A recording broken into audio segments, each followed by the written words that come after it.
الحمد للہ رب العالمین والصلاة والسلام علی سید الانبیاء والمرسلین اما بعد فاعوذ باللہ من الشیطان الرجیم بسم اللہ الرحمن الرحیم۔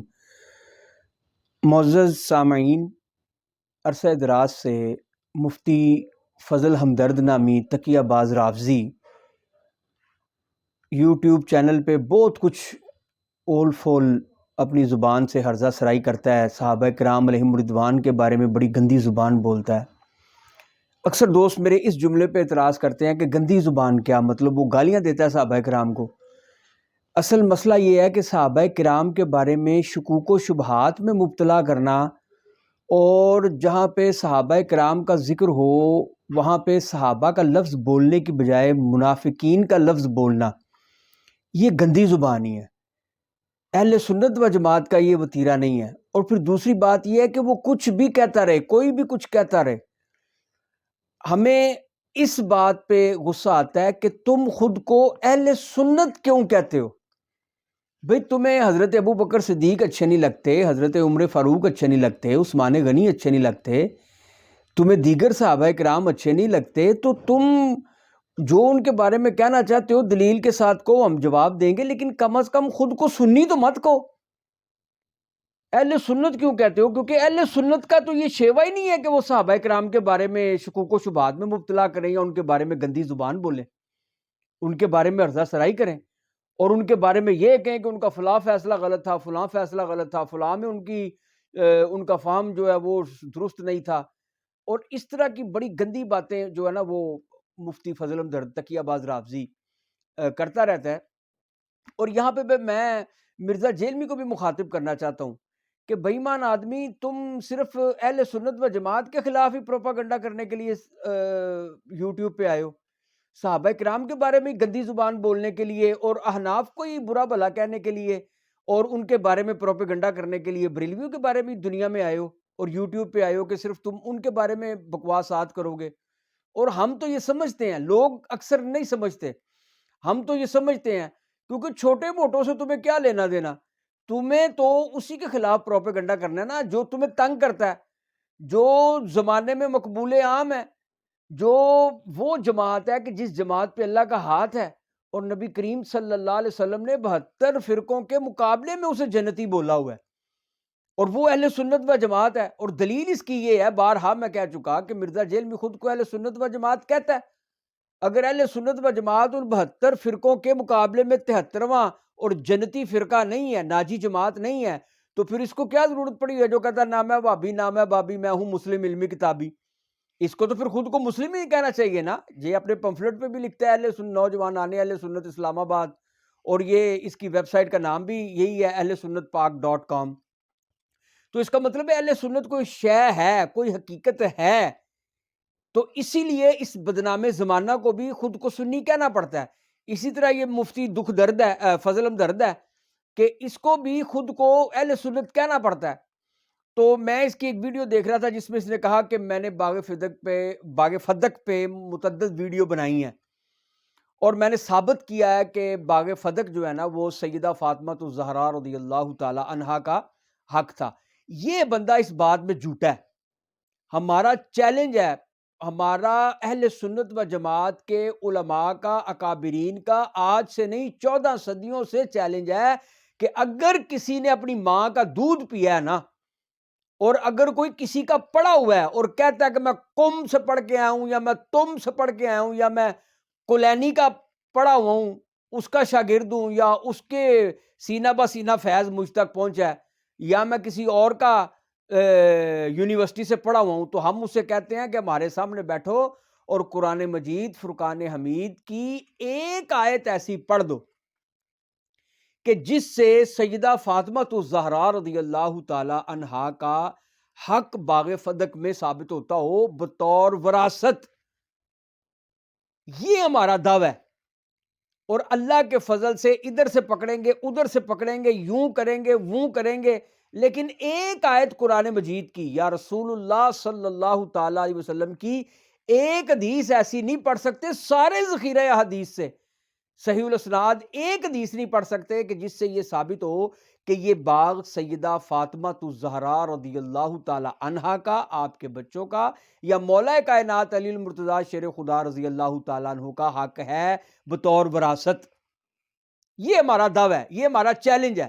آج تک اس کوئی قبول نہیں کر سکا. یہ کہتا ہے میں نے متعدد ویڈیوز بنائی ہیں اور میں نے باغ فدق کو یہ ثابت کیا کہ یہ سیدہ کا حق تھا. یہ جھوٹ بول رہا ہے. یہ مفتی فضل ہمدرد بالکل جھوٹا، بے ایمان، تقیہ باز رافضی ہے. غصہ ہمیں اس بات پہ آتا ہے کہ یہ خود کو سنی کہہ کے اہل سنت کو بدنام کر رہا ہے. یعنی لوگوں کو یہ دکھانا چاہ رہا ہے کہ سیدہ فاطمہ کا حق تھا، نہیں دیا، اور سنی اس پہ احتجاج کر رہے ہیں، جبکہ یہ پکا تقیہ باز رافضی ہے. جھوٹ بولتا ہے کہ میں نے ثابت کیا ہے. تو 14ویں صدی میں آج جمع ہے یہ ثابت کرنے کے لیے کہ یہ سیدہ فاطمہ کا حق تھا. 14 صدیوں میں کوئی نہیں کسی ماں نے ایسا جنا کہ جو یہ بات ثابت کر سکتا. سنیوں پہ بلا وجہ کا الزام لگاتے ہو. سیدہ کا حق ہوتا تو کون ان سے چھین سکتا تھا؟ اور پھر وہ بھی ابو بکر صدیق رضی اللہ تعالیٰ عنہ جیسا کہ وہ ان سے چھینتا. تاریخ گواہ ہے کہ سیدہ ابو بکر صدیق رضی اللہ تعالیٰ عنہ نے اس باغ میں سے ایک بھی روپیہ نہیں لیا، اپنے ذاتی تصرف میں نہیں لیا. اس کا مال اپنی ذات پہ، اپنی اولاد پہ، اپنے آل پہ، اپنے خاندان پہ خرچ نہیں کیا. جب خود اس سے کوئی فائدہ نہیں لیا، نہ اپنی اولاد کو دیا، تو ایویں انکار کر کے اپنے گلے میں معاذ اللہ وہ ایویں توک ڈالنا تھا انکاری کا.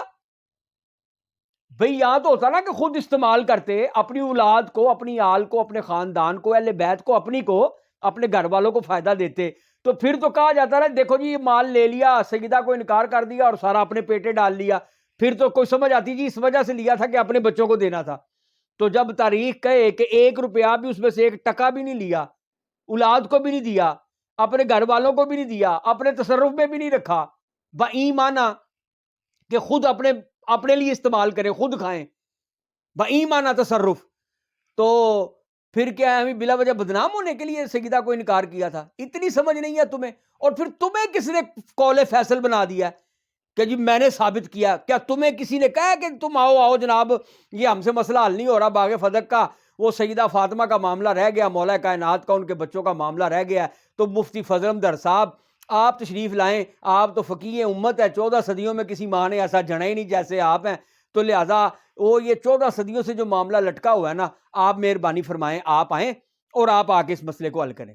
جھوٹ بولتا ہے کہ میں نے ثابت کیا ہے. ہم کہتے ہیں ایک آیت پڑھ قرآن کی، نہ نص، نہ کرینہ، نہ کوئی ظنی دلیل، نہ کوئی ثبوت، نہ کوئی جواز، نہ کوئی شواہد، کچھ بھی نہیں ہے. تو پھر کس طرح تم یہ سیدہ فاطمہ الزہرا رضی اللہ تعالیٰ عنہا کا کہتے ہو کہ یہ ان کا حق تھا؟ سیدہ فاطمہ الزہرا کا حق ہوتا، ہاں وہ مطالبہ کرنے گئی تھی، اس میں کوئی شک نہیں ہے. وہ میں بات آگے جا کے کرتا ہوں. ہمارا تو سنیوں کا عقیدہ وہی ہے جو اجماع امت سے ثابت ہے، جو 14 صدیوں سے چلتا آ رہا ہے. ہمارا وہی عقیدہ ہے، وہی نظریہ ہے، وہی ضابطہ ہے، وہی قانون ہے. سیدہ فاطمہ الزہرا رضی اللہ تعالیٰ عنہا مطالبہ کرنے گئی تھی، بالکل گئی تھی، اور وہ سمجھتی تھی کہ مجھے اس میں سے ملے گا کیونکہ میں رسول اللہ صلی اللہ علیہ وسلم کی بیٹی ہوں. اس میں کوئی شک نہیں ہے، کوئی شبہ نہیں ہے.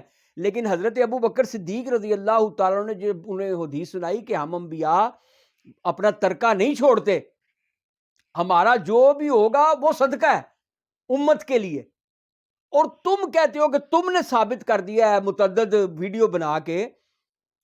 پہلے تم یہ تو بتاؤ، کیونکہ اہل سنت کا تو ایک ہی عقیدہ ہے کہ سیدہ فاطمہ الزہرا کا حق نہیں تھا. نبی اب مال چھوڑ کے نہیں جاتے کہ جو بعد میں درہم و دینار کہ جو بعد میں ان کی اولاد کے لیے وراثت بنے، وہ نہیں چھوڑ کے جاتے. انبیاء نہیں چھوڑ کے جاتے، صرف نبی علیہ السلام نہیں، الانبیاء کا لفظ ہے وہاں پہ، تمام انبیاء اس میں شامل ہیں. پہلی بات تو یہ ہے. دوسری بات، شیعہ، اب یہ مطالبہ بیسکلی شیعوں کا ہے. یہ جو مقدمہ تم بناتے ہو نا، یہ جو کہانیاں سناتے ہو اور نوسر بازی کرتے ہو، بیسکلی یہ مقدمہ شیعوں کا ہے. اور شیعوں کے بھی 2 گروہ ہیں اس میں. ایک کہتا ہے کہ یہ سیدہ فاطمہ الزہرا کی وراثت بنتا ہے یہ باغ فدق، اور دوسرا کہتا ہے کہ نبی کریم صلی اللہ علیہ وسلم نے ہبہ کر دیا تھا. اب تم بتاؤ کہ تم نے کیا ثابت کیا ہے، وراثت ثابت کیا ہے یا ہبہ ثابت کیا ہے؟ اگر وراثت نہیں ہے تو دونوں ضدیں ہیں. اگر وراثت ہے تو ہبہ نہیں، اگر ہبہ ہے تو وراثت نہیں. تو تم نے کیا ثابت کیا ہے؟ اگر تم اس کو ہبہ ثابت کرتے ہو تو شیعوں کے دوسرے گروہ سے چھتر کھاؤ گے، اگر تم اسے وراثت ثابت کرتے ہو تو وہ شیعوں کا گروہ جو اس کو ہبا کہتا ہے تم ان سے چتر کھاؤ گے، تو منہ تو تمہارے اپنے گروہ کے اندر ہی کالا ہو گیا. اہل سنت تو تمہاری درگت بنائیں گے، تمہارا منہ تو خود ہی کالا ہو گیا. فضلم درد، دکھ درد، ہمیں پتا ہے تجھے کس چیز کا دکھ درد ہے. تو سیدھی طرح کھل کے میدان میں آنا. پھر تو کہتا ہے جی مجھ سے مطالبہ کیا جاتا ہے کہ جی اپنے آپ کو رافضی کہوں. میں کیوں؟ ہم اس لیے کہتے ہیں کہ خود کو سنی نہ کہو. سنیوں کی یہ کہانیاں نہیں ہیں جو تم بیان کرتے ہو. اہل سنت ایسے نہیں ہیں کہ وہ سیدہ فاطمہ الزہرا کو ایک دنیا کے باغ کی خاطر روتا دکھائیں. حضرت سیدہ عائشہ صدیقہ رضی اللہ تعالیٰ عنہ فرماتی ہیں کہ سیدہ فاطمہ کا چلنا پھرنا، اٹھنا بیٹھنا، آنا جانا، گفتگو کا انداز، آپ کے ہونٹ مبارک، کہتے ہیں بالکل چہرہ بشرہ سب کا سب رسول اللہ صلی اللہ علیہ وسلم سے ملتا تھا. سبحان اللہ. یہ سیدہ عائشہ الزہرا، سیدہ عائشہ صدیقہ رضی اللہ تعالیٰ سیدہ فاطمہ الزہرا کے بارے میں فرما رہی ہیں. تو میں نے عرض کی کہ یا اللہ تو نے اٹھنا بیٹھنا، چلنا پھرنا، چال ڈھال، سیدہ کا لہجہ، بات کرنے کا طریقہ، ان کے ہونٹ مبارک، سب کے سب تو اپنے پیارے آقا جناب محمد رسول اللہ صلی اللہ علیہ وسلم جیسے بنا دیے. چہرہ بشرہ تو ان کی بیٹی کا اپنے ابا جان کی طرح کا بنا دیا. تو کیا دل اپنے ابا جان کی طرح کا نہیں بنایا؟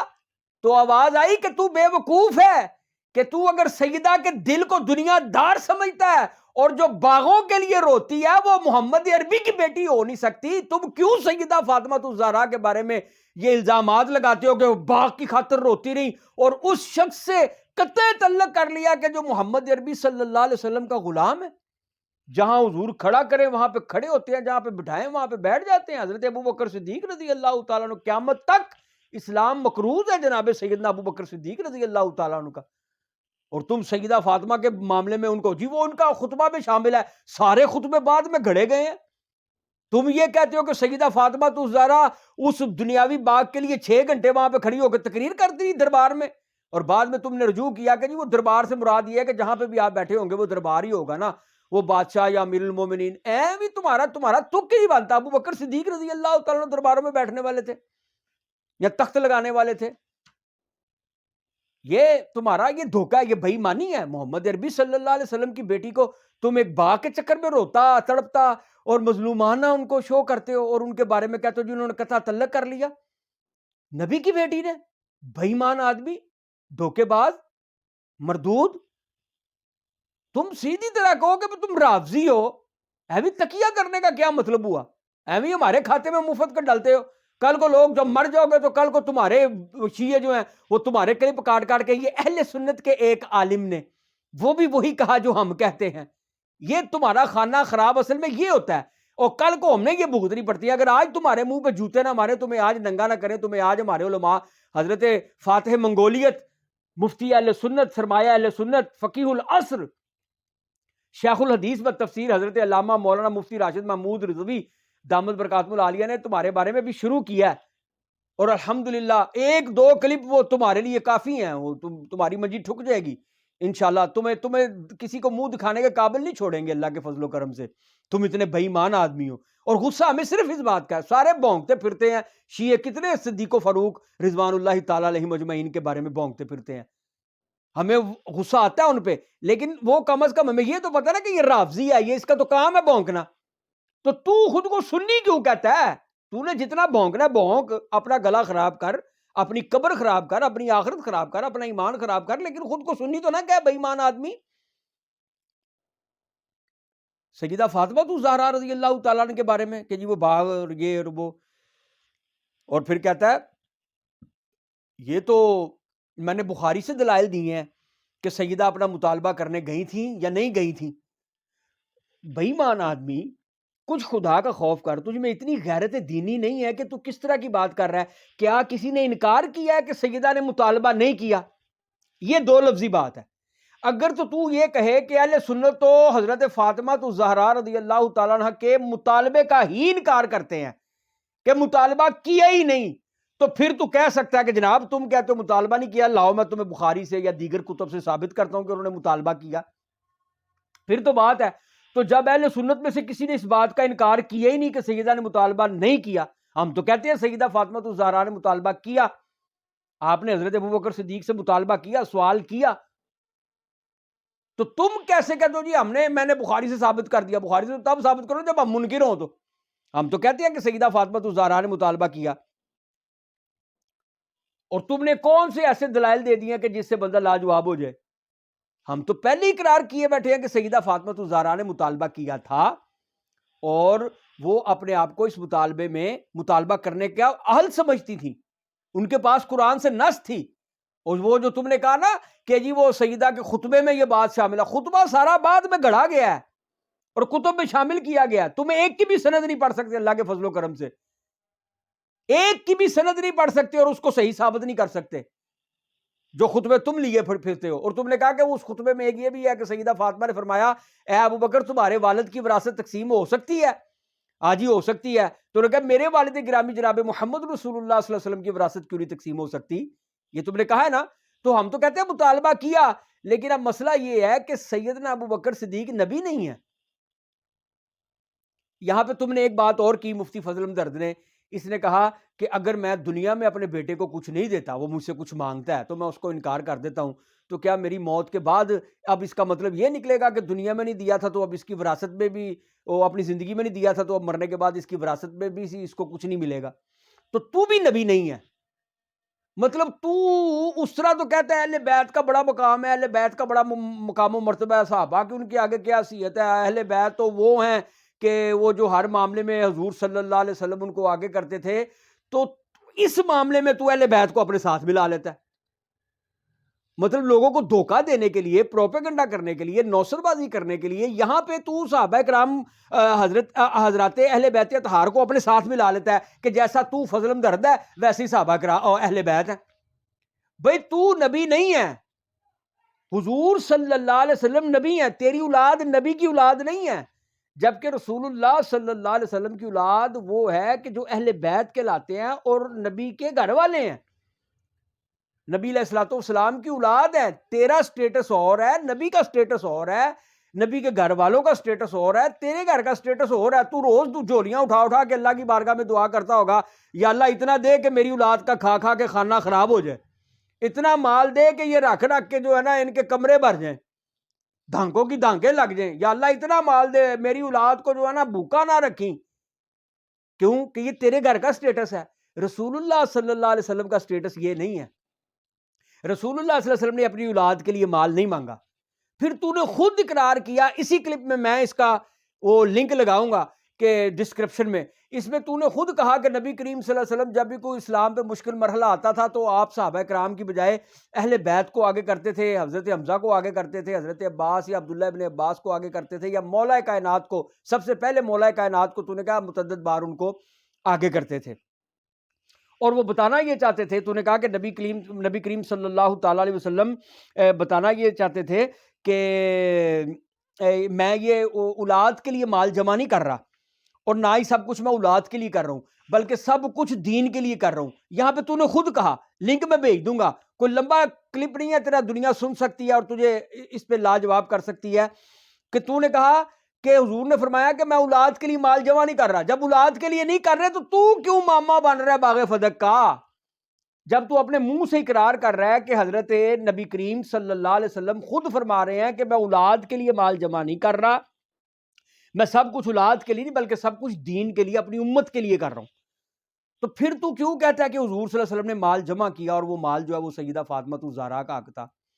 اور پھر ہم یہ کہتے ہیں، اور پھر ہمارے علماء نے اعلیٰ ترین مثال دے کے سمجھا دیا، قرآن میں تیرے پاس کوئی نص نہیں ہے، حدیث میں تیرے پاس کوئی نص نہیں ہے، وہ ادھر سے وہ کہیں کی اینٹ کہیں کا روڑا، بھانمتی نے کنبا جوڑا، مطلب یہ ادھر ادھر کے یہ پکڑ دکڑ کر کے نص قطعی کے مقابلے میں قیاس چلا کرتے ہیں۔ تجھے اتنی غیرت نہیں ہے بھئی؟ جب اللہ رب العزت کہہ دے کہ سجدہ کر، تو اب یہاں پہ قیاس چلے گا؟ جب نص قطعی آ گئی، حضرت اللہ رب العزت نے جب حضرت آدم علیہ السلام کو سجدہ کروانا تھا، سجدہ کروانا مقصود تھا، جب سب کو کہا تو ابلیس نے انکار کر دیا، تو نص قطعی آ گیا، وہ قیاس رائیاں کر رہا ہے، کیا میں تو آگ کا بنا ہوں، وہ آگ تو اوپر کو جاتی ہے، وہ مٹی کا تو وہ تو اس کی حیثیت کوئی نہیں ہے۔ تو مطلب یہ ہے کہ نص کے مقابلے میں قیاس نہیں چلتی، ادھر ادھر سے قیاس رائیاں پکڑ کے کرا کے بھانمتی کا کنبا جوڑو گے تو یہ کنبا نہیں بنے گا۔ تم خود اقرار کر رہے ہو کہ نبی کریم صلی اللہ علیہ وسلم نے مال جمع کیا ہی نہیں ہے. پھر تم نے خود کہا کہ جی وہ سنن ابی داؤد میں حدیث ہے کہ حضور صلی اللہ علیہ وسلم سے حضرت سیدہ فاطمہ نے خود مانگا تھا، باغ مانگا تھا لیکن انکار کر دیا. تم کہتے ہو جی اس حدیث سے یہ تو ثابت نہیں نہ ہوتا کہ اب زندگی میں مانگا تھا تو اب بعد میں نہیں مانگ سکتی. ہم یہ کہتے ہیں کہ اگر، اور پھر تم نے خود جو بات کی تھی وہ تو اہل سنت کی دلیل ہے کہ حضرت سیدہ فاطمہ الزہرا جہاں پہ حق تھا یعنی کہ سب مجاہدین کو غلام لونڈیاں تقسیم کی جا رہی ہیں، تو مولا کائنات تو مجاہدوں کے سردار ہیں، تو ان کو اگر مجاہدوں کو اگر سیدہ فاطمہ لینے جائیں حضرت علی کے کہنے پہ اور جا کے وہاں سے غلام یا لونڈی طلب کریں اور حضور علیہ السلام نہ دیں بلکہ یہ کہیں کہ کیا تجھے میں اس سے بہتر نہ دوں، اور پھر آپ نے وہ 33 مرتبہ سبحان اللہ، 33 مرتبہ الحمدللہ اور 34 مرتبہ اللہ اکبر کی تسبیح دی جسے تسبیحات فاطمہ کہا جاتا ہے. فرمایا کہ آل محمد کا وتیرہ یہ ہے کہ وہ ورد خدا بندی سے اپنی جسم کو تقویت دیتے ہیں. یہ معیار ہے رسول اللہ کے گھرانے کا. یعنی مجھے مال چاہیے، حضور مجھے مال دیں گے، مجھے دولت چاہیے، حضور مجھے دولت سے نوازیں گے، مجھے دنیا کی کوئی چیز چاہیے، حکومت چاہیے، اقتدار چاہیے، پیسہ چاہیے، بھیڑ بکریاں چاہیے، وادیاں چاہیے، رسول اللہ عطا کریں گے.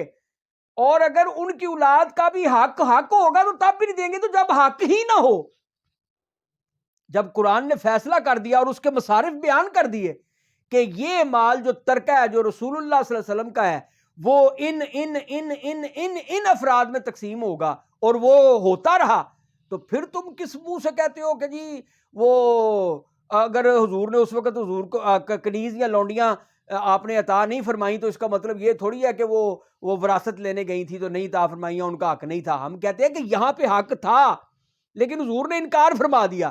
اور سیدہ فاطمہ نے وہاں پہ یہ نہیں کہا کہ میرا حق بنتا ہے، سارے مجاہدین کو مل رہا ہے تو میرا خامند، میرا شوہر نامدار مولا کائنات علی المرتضیٰ وہ بھی تو اس وقت مجاہد ہے نا، تو میرا تو حق بنتا ہے. نہیں، حدیث سنی، غور کرو، حدیث سنی اور حدیث سن کے آپ واپس آ گئی، حالانکہ یہاں پہ حق تھا. اور وہاں پہ ابو بکر صدیق سے جو حدیث سنی وہاں پہ حق ثابت نہیں ہو رہا تھا، حدیث سنی فوری طور پہ آپ واپس تشریف لے آئے. اسی وقت آپ سیدہ وہاں سے واپس تشریف لے، جی وہ ناراض ہو گئیں، وہ غضبناک ہو گئیں، وہاں پہ نہیں لکھا کہ ابو بکر صدیق سے غضبناک ہوئیں. اور یہ لفظ کس کے ہیں؟ راوی کے نہیں ہے جو وہ بیان کر رہا ہے، سیدہ خود نہیں فرما رہی کہ میں ناراض ہو گئی ابو بکر صدیق سے.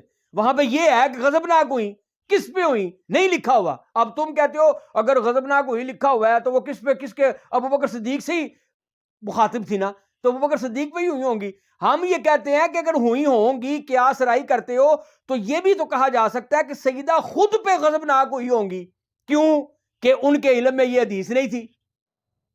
نبی کی بیٹی ہو کے ان کے علم میں یہ حدیث نہیں تھی، اس بات پہ بھی وہ غضبناک ہو سکتی ہیں.